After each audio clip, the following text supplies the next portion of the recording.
It's Kevin Keatsman Uncanceled on 95.7 FM, KCMO Talk Radio. Good morning, Kansas City. Welcome to Uncanceled on KCMO Talk Radio. I'm Kevin Keatsman on a Friday morning where I've already been informed that my man Mark is ready for the weekend. He is ready to wrap this baby up and go. Let's go. Hang on to your hat out there today. Yeah, let's go. Let's go.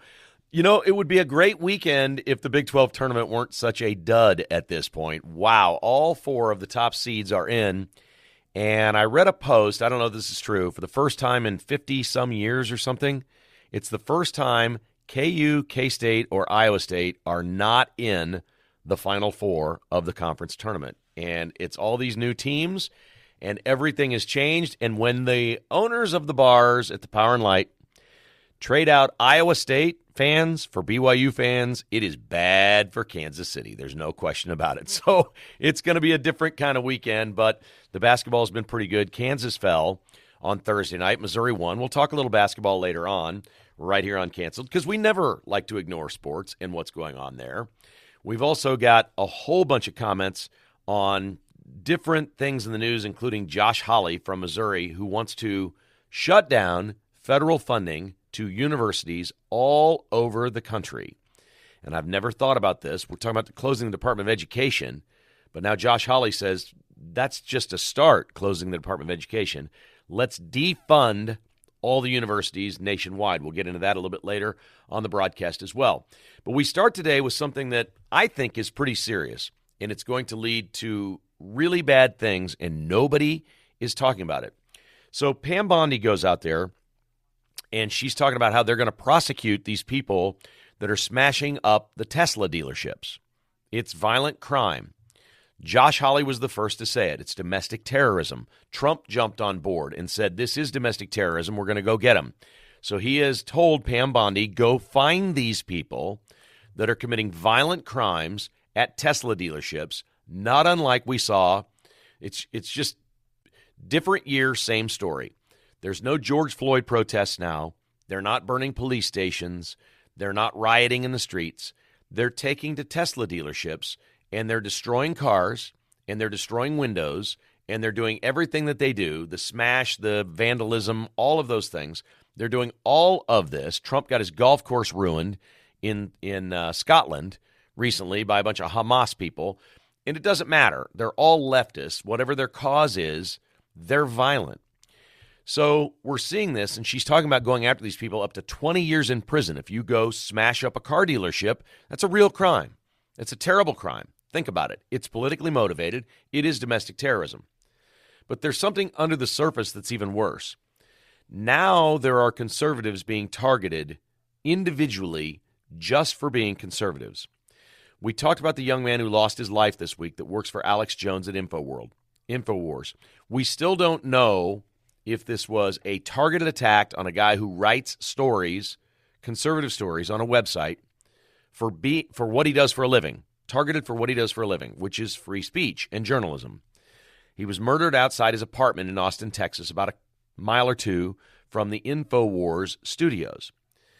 In addition to that, we're now seeing an onslaught of what's called swatting, and it's happening to all kinds of people. The latest is a comedian, and his name is Sean Faresh, and he does a Trump impression all over social media. You may or may not know him. He's been on the Gutfeld show a time or two. He's a comedian. He's funny, and he does a Trump impression. He does not look like Trump, but he does a really great Trump, and he sounds like him. And his videos are funny, and everybody watches him, and now he's got millions of followers on social media. And the swatters are starting to attack people that have large followings on social media. I think these people have looked at the election and said, okay, young voters voted for Trump in crazy numbers. The young people in America are moving right. They're moving right because social media doesn't lie. It's just out there. It's the truth. You can see people on the left, what they're all about. You can see people on the right and what they're all about. And most people that are starting to consume this stuff, young people, are watching it going, well, the people on the left are a little crazy. Don't really know that I want to lop my penis off and change my gender, right? And then they see people on the right who are pretty much waving the flag, red, white, and blue, truck driving, whatever. So this Sean Faresh got swatted. And what this is they find people, they target them, they call in a horrendous crime. It's a hostage situation. There's guns. There's a kidnapping. You got to respond. It's a 911 call. And they will send like the SWAT teams. If you describe something so awful and egregious, they won't just send a police officer to knock on their door. They'll send the SWAT teams to people's house. And this is happening. It happened with this comedian, and it was bad.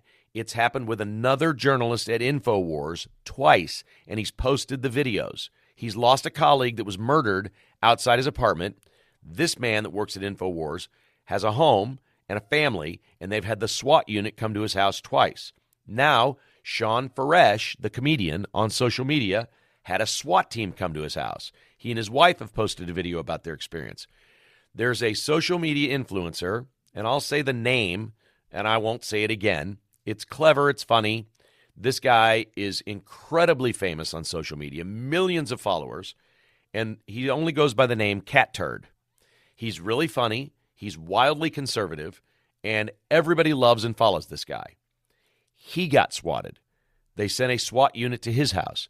It's happening all over the country. I don't know what the actual crime is for calling these things in, but it is a crime.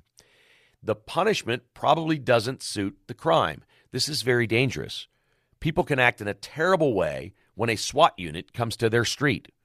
If this came to the house next door to you, how would it change your life? It would. Think about this. If a SWAT team came to your neighbor's house, not you, just your neighbor's house, and showed up at 3 a.m, and there's 40 cars, on your street, and shutting everything down, and everybody knows about it and talks about it. Oh, and they did this because that person's conservative or whatever.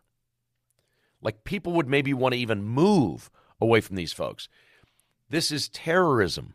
That's exactly what it is. And people on the left have done this, well, in my lifetime anyway. The first I saw of it was, I was too young to understand it, but historically, we went back and looked at all of the protests, the love-ins, the riots, the different things in the 60s, which was anti-war. Well, these people are pro-war now, which is bizarre, but they're anti-conservative. They're anti-Trump, and they're anti-American. And to allow them to do this to people who are just doing their jobs, like you're a comedian, that's the haven for free speech. You get to say whatever you want. It's all funny. It's fun and games. It's okay. We love that in America.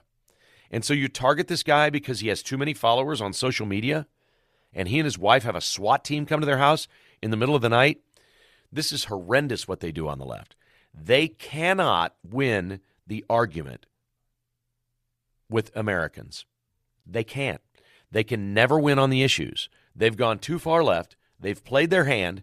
They've said the part they always kept quiet out loud now for years. And as they've done that, the country is moving farther and farther right. Their only reaction to that is violence or crime in some way. And is it better to have a SWAT unit called to your house than somebody throw a Molotov cocktail through your front window? Yes, of course it is. But this is a real crime, and we got to crack down on these people. We're so focused on, and rightfully so, illegal aliens, hardened criminals, violent criminals that shouldn't be in our country, and we're deporting them, and we're doing all those great things. I hope they're paying attention, not just to the people that show up at a Tesla dealership that are funded by big money, deep state liberals. They're going to put some of these people away. They're going to catch them and make an example of them. We have to catch the people that don't have the guts enough to go actually do something, that they sit at home in their basement, they make a phone call, or they send an email or something that can't be traced. They're using burner phones. They have to track down who these people are. They're clever. They're not easy to find. They don't always give you their name, or they give you a fake name and address, and have SWAT units come to people's houses. It's frightening. It's terrifying. And these are just responders doing their job. The authorities are doing their job. Somebody calls and says this violent thing's happening, there's a kidnapping, there's somebody holed up with a gun. They're going to respond. You can't not respond. And this is more than once. This is going to get worse. It's going to be more and more and more people on the right targeted by crazy people on the left to have these SWAT units called. And something bad may have already happened. We saw the the murder, there's no question the guy that worked at InfoWars was murdered. There's no question. We don't know if it was simply motivated because he worked at InfoWars. We don't know. But if you are crazy enough to find a way to not get caught, to secretly call the authorities on somebody that you don't like that's conservative and send the SWAT unit to their house, you're probably capable of more. You're working mysteriously and secretly, and I feel like this is the beginning of what we saw with the George Floyd stuff.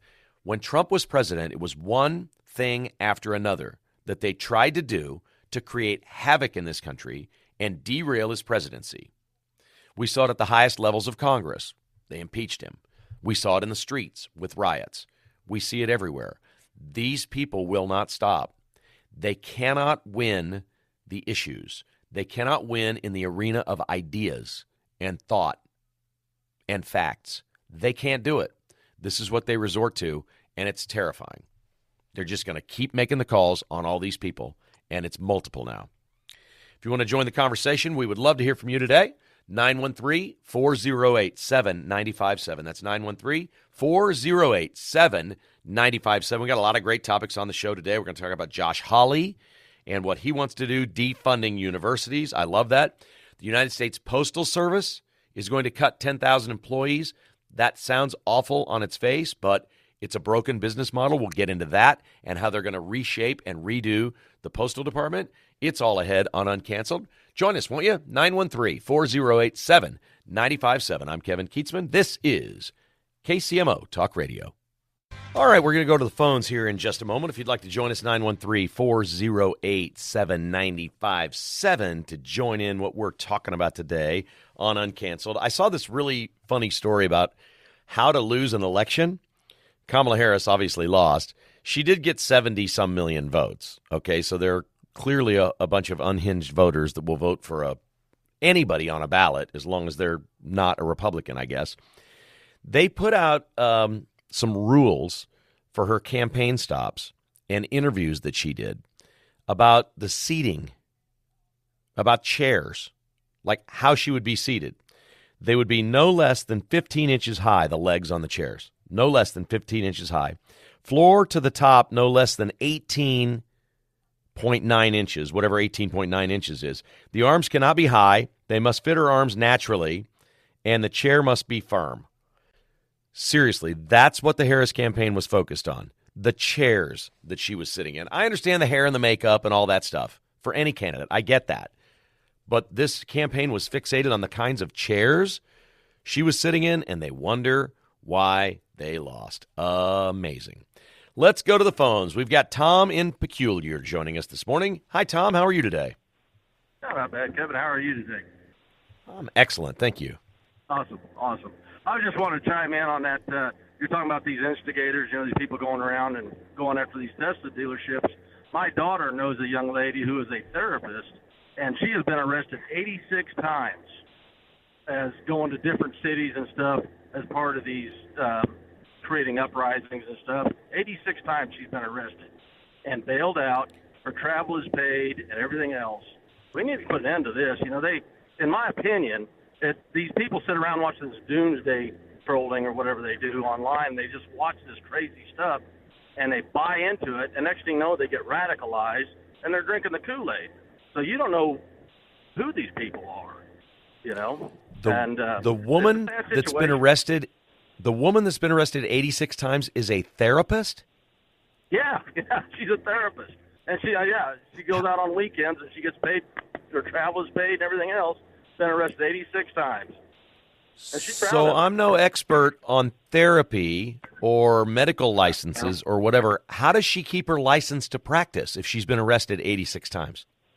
It's not work-related, I guess. I'm not sure. That's what I asked my daughter, but she doesn't have a bit of trouble. No trouble at all. Okay, let's say you were just going for a personal life and... Yeah, no, that's not. No, arrested 86 times. No, you can't be a therapist. I'm sorry. There's something wrong with the system. You can't.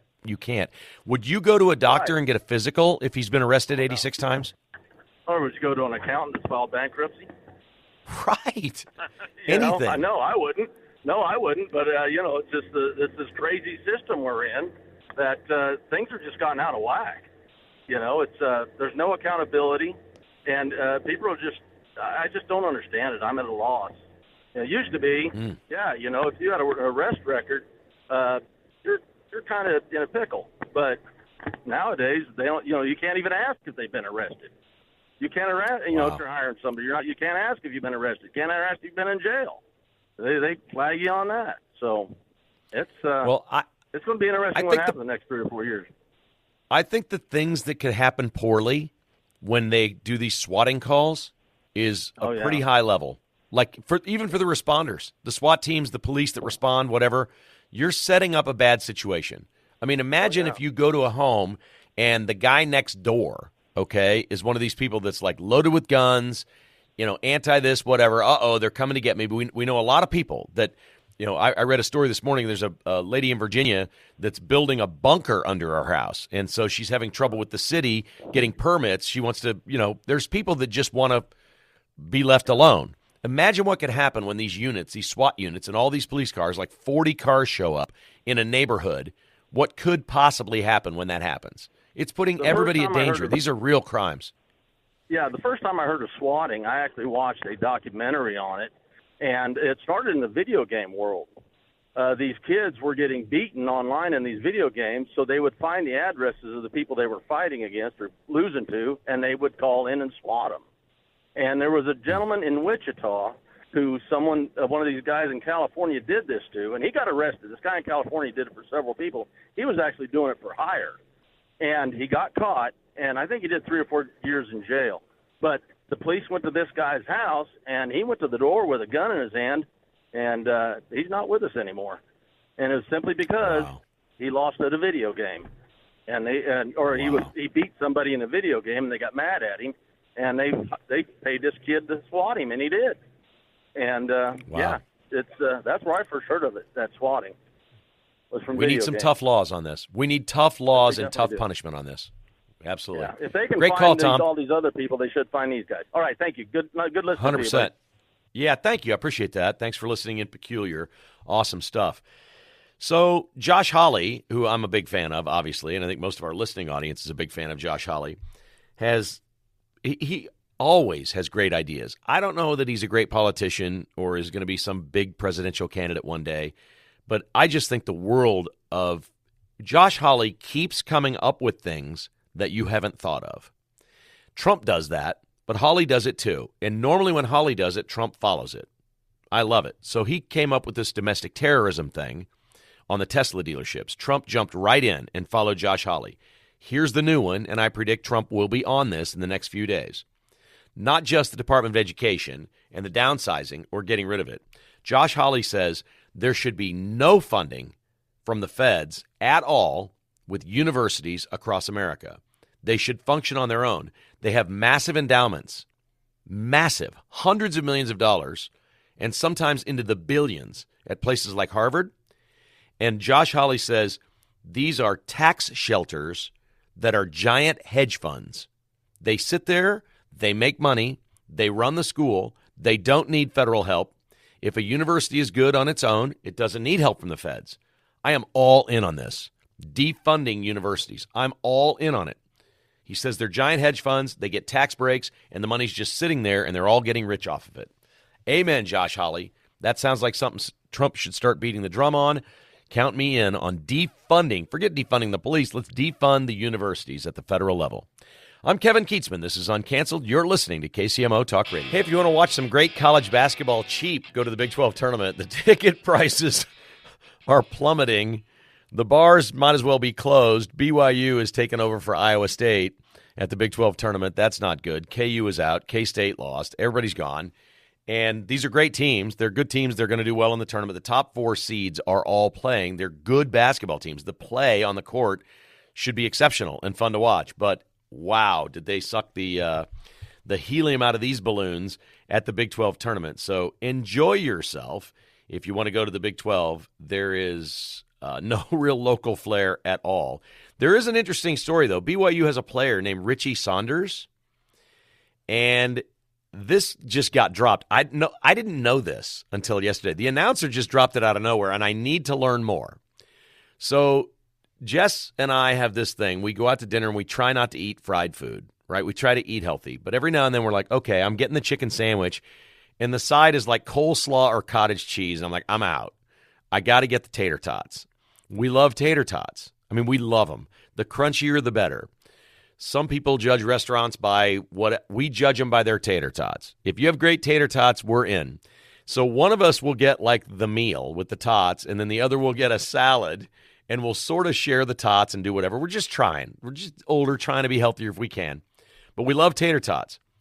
This guy at BYU, Richie Saunders, they just dropped this during the broadcast yesterday. His great-grandfather invented tater tots. Now, I got to know more about this story. I wish I could tell you more.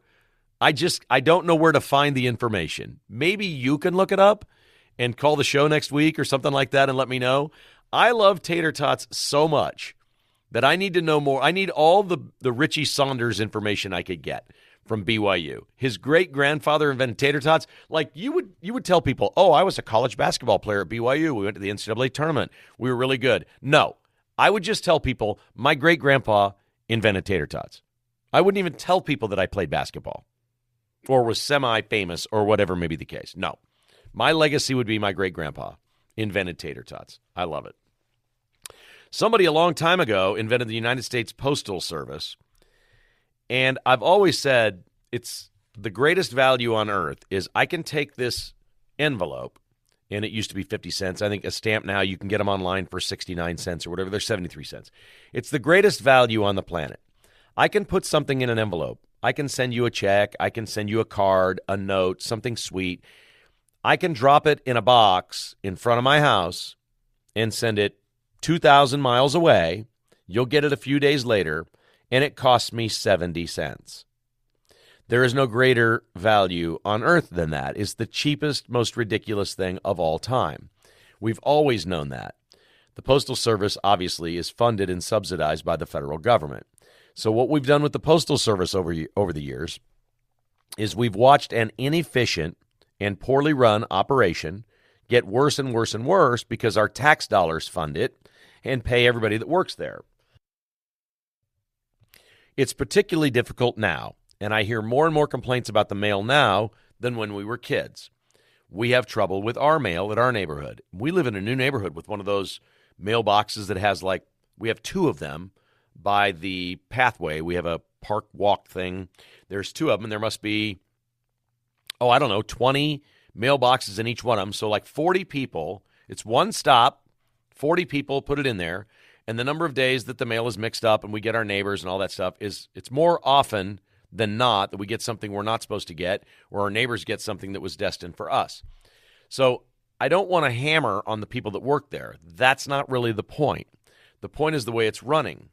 And apparently we fund this to a tune of $78 billion a year. But it's worse than that. Last year, the Postal Service, with the $78 billion in funding, lost $100 billion. Right now, the Postmaster General has appeared in front of Congress and said he's working with DOGE. They're going to cut 10,000 jobs, and they're going to restructure the Postal Service because it's, quote, a broken business model. Now, the business model that isn't broken is FedEx and UPS.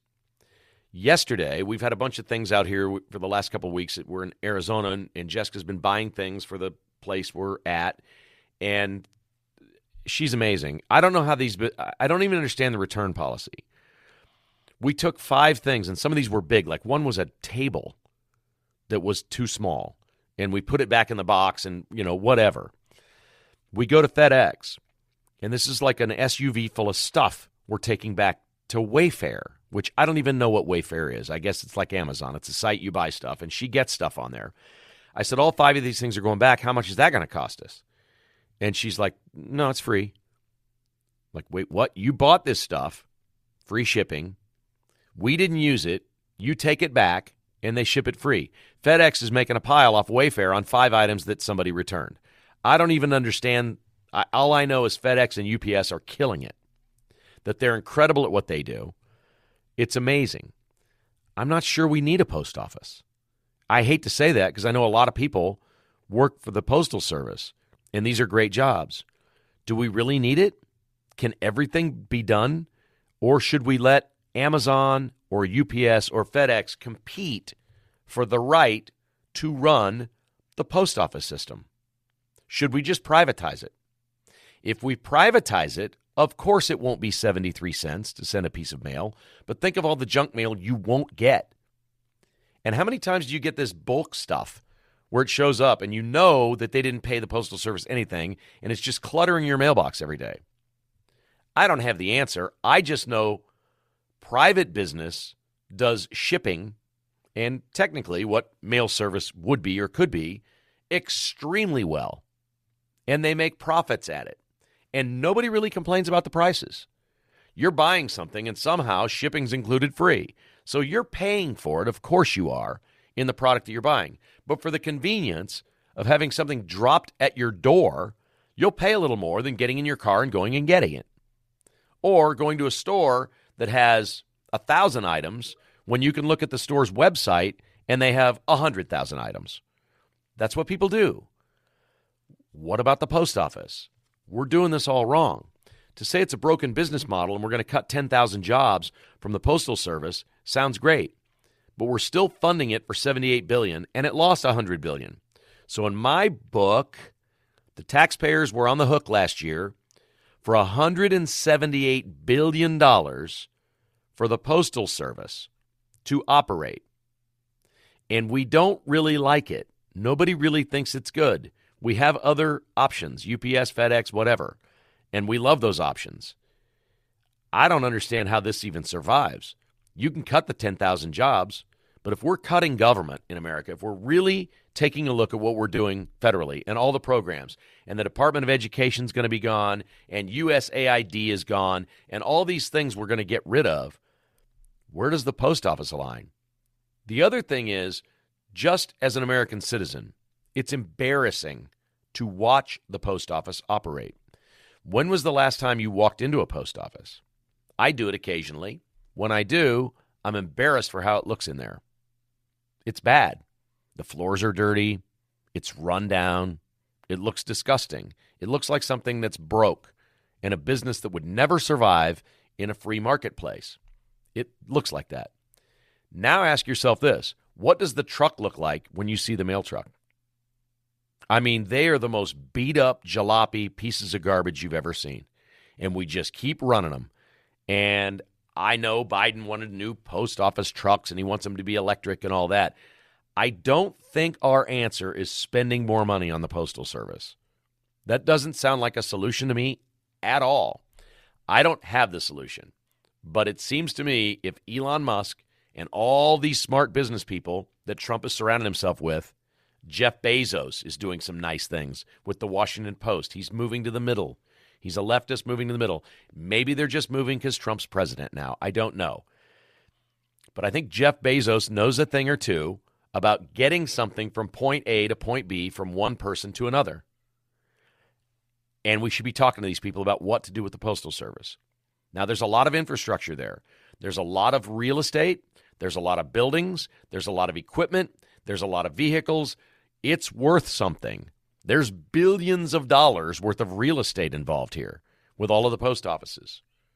Why wouldn't we let FedEx, UPS, any of these freight companies, anybody, why wouldn't we let them bid on it? Take it over. Run this thing for us. It's yours. Convert these employees. Keep who you want. Put your own people in place. Run this system. We have all these mailboxes in all these neighborhoods. We want to keep sending certain things to these people. Invoices, bills, whether it's your energy bill or whatever. Some people still do paper invoices. I don't know, silly things, Christmas cards, love letters, checks that you send to somebody, whatever is important to be in the mail. Let's keep it going. People like their mail. They just don't like the way it's delivered. Why wouldn't we just privatize this? That seems like the easiest thing in the world. Just open it up.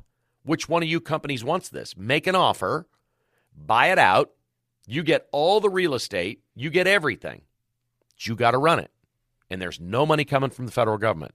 But it can remain a federally operating organization. We can still call it the United States Post Office. Seems like that may work.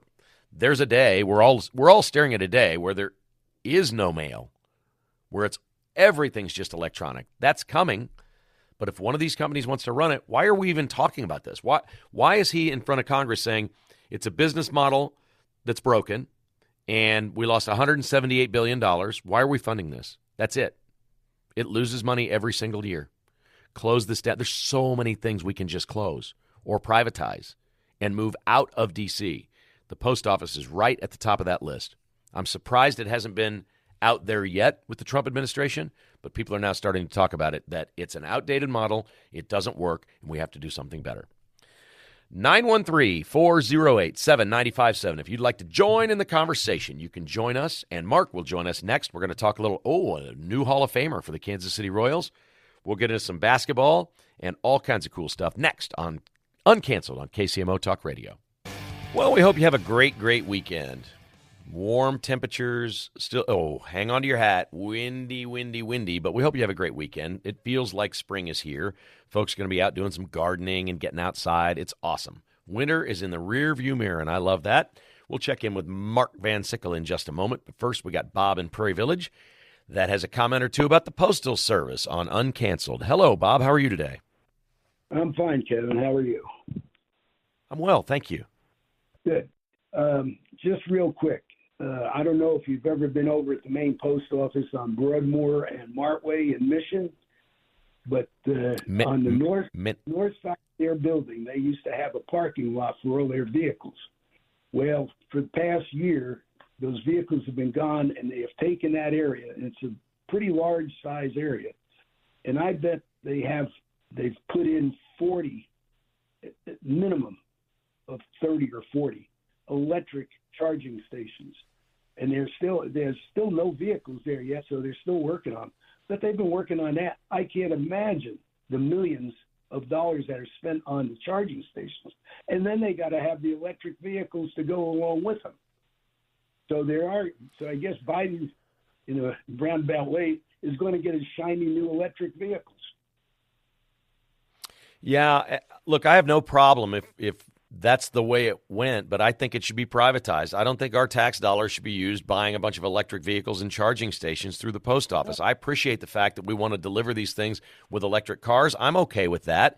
But, there's a carbon footprint to creating these electric cars and the charging stations as well. I'm not sure that it's a greener planet or anything like that. But if the operating cost over time is less to have a charging station than pumping gas or diesel in all these machines, I'm cool with that if that's the way a private company wanted to run the Postal Service. But what happens is, and Biden has done this, they just take our money and they spend it indiscriminately and throw it around and say, this is what we should be doing because we'll feel good about ourselves.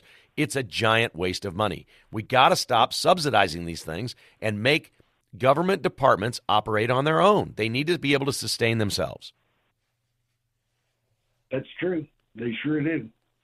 I don't know how they're going to do it. Good luck. But you're right with UPS and FedEx. They run smooth. And there's the business model right there. Yep. All right, Bob, thank you for the call. Appreciate you listening in Prairie Village. And, yes, I've been to the Mission Post Office many times. I grew up about a mile from there. I lived my entire life there until I was a very young man and went out on my own.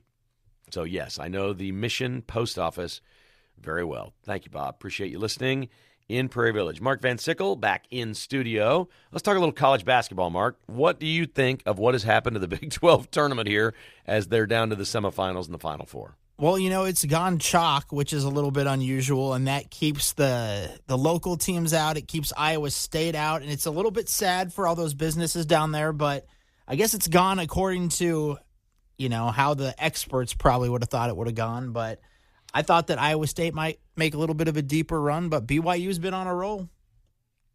So I can't take my eyes off the SEC tournament. Like, it's really watchable. The Missouri game was watchable yesterday. They won. They've advanced. They're going to play Florida today. Tamar Bates had 25 points for the Missouri Tigers. They're the last team in our area still standing in a conference tournament. They and KU will head to the big tournament next week.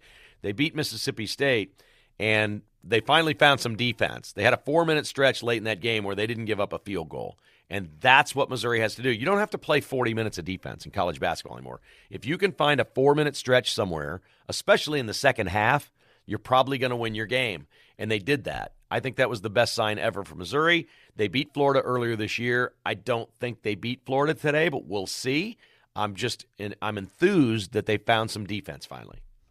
Yeah, the SEC is the best conference this year for basketball, and Mizzou has been a surprise to everybody, I think. So just them getting to like the Sweet 16, maybe even a little bit farther, would be special for them, I think. Yeah, pretty cool stuff. Okay, so here you go. I love the tournament players course in Ponte Vedra, Florida. It's a big golf tournament. It's this weekend. They have a famous island green. We talked about the caddy that hit the hole-in-one on the practice day and went crazy at number 17, the island green. Yesterday, a golfer that I don't even know. You ever heard of a guy named Max Grayerson or Gracerman? I have not. I have not either. He made a quadruple bogey on this hole, and he made a long putt to do that. He hit it in the water twice at 17 and made a 7 on a par 3. I kind of like it when pros do that. I played the hole once, Mark, and made a 3. Just saying. Nice. That's it. I won't talk about the rest of the round.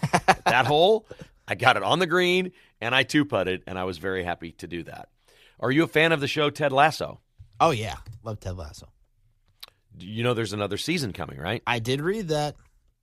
Okay. So Jason Sudeikis, who is Ted Lasso on Apple TV, was on the New Heights podcast with the Kelsey brothers, and he teased that there's going to be a season 4. Then they started asking all kinds of questions about it. He's like, it's in writing right now. We're writing it. It's going to happen. Everybody said there would be no season 4, and I said for the last 2 years, Apple has all the money in the world. There will be a season 4. At some point, they'll pay Sudeikis so much money that there will be another season of Ted Lasso. So they're writing it. Do you know what it sounds like the hook is? He's a soccer coach in the Premier League in Europe who's from Kansas. He was an American football coach at Wichita State, which doesn't have a football program, but he becomes a soccer coach in Europe. Do you know what the hook on this one's going to be? I hope that he coaches American football. Please bring it back. I don't think that's it. No. I think it's going to be women's soccer. Oh, okay. That's interesting. So that opens up a whole new variety of jokes and storylines and whatever of him coaching women. It'd be a complete change from what he was doing, which sounds kind of interesting. Now, they could set that in America. They asked him, is that in America or Europe? I don't think they want to go to Europe for 6 months or whatever and film the show anymore. So my guess is they're writing it, and there's a chance, okay, he's from Kansas. The character's from Kansas. There would be a chance that this thing gets filmed here. Yeah, film it think? here. Might as well. Why wouldn't you use the current new stadium? Female-only soccer, built their own stadium. I'm Sounds all in like a on plan that. to me. Yeah, it'd be really cool if they filmed it here in Kansas City. Awesome stuff. Mark, have a great weekend, buddy. Appreciate you. You too. Thanks for all you do. Thanks for all our great callers and listeners. Thanks for listening to KCMO Talk Radio. Dan Bongino's final show is up next. Dan Bungie